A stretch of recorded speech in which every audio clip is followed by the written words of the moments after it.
Hello viewers, কেমন আছেন আপনারা?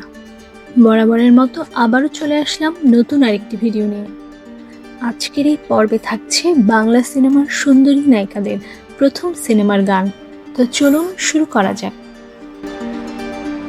তো গাইস, শুরুতেই রয়েছে 90 দশকের লেডিস সুপারস্টার শাবনূর। তার প্রথম সিনেমা ছিল 1993 সালে মুক্তি পাওয়া চাঁদনি রাতে।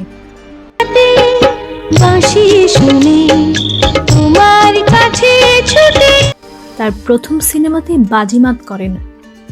শাবনূর পরবর্তীকালে সালমান শাহর সাথে জুটি বাঁধার পর শাবনূরের ক্যারিয়ার খুব জনপ্রিয়তা অর্জন করে।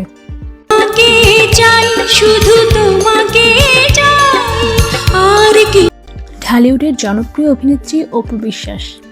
অপু বিশ্বাসের সিনেমা অভিষেক হয় 2005 সালে। কাল সকাল সিনেমার মাধ্যমে এবার কোটি টাকা কাবিন।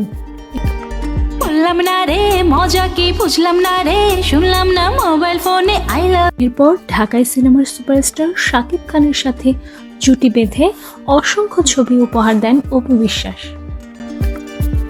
রেল গাড়ি তুমি আমি সওয়ারি, জীবনটা 2 দিনের। এরপর রয়েছেন শবনম ইয়াসমিন বুবলি। বুবলির প্রথম সিনেমা ছিল 2016 সালে বসগিরি। দিল দিল দিল তোকে ছাড়া বাঁচা মুশকিল।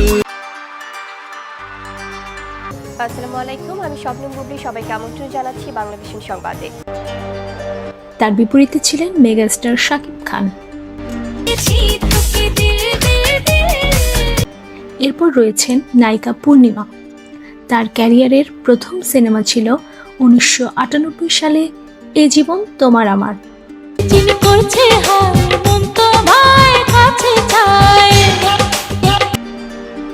এরপর রয়েছেন বর্তমান সময়ের তুমুল আলোচিত নায়িকা পরিমণি। বলে চলবে না, আমি বলে দিয়েছি তুই পাশ করে দেখাবি, ব্যাস, নইলে কিন্তু।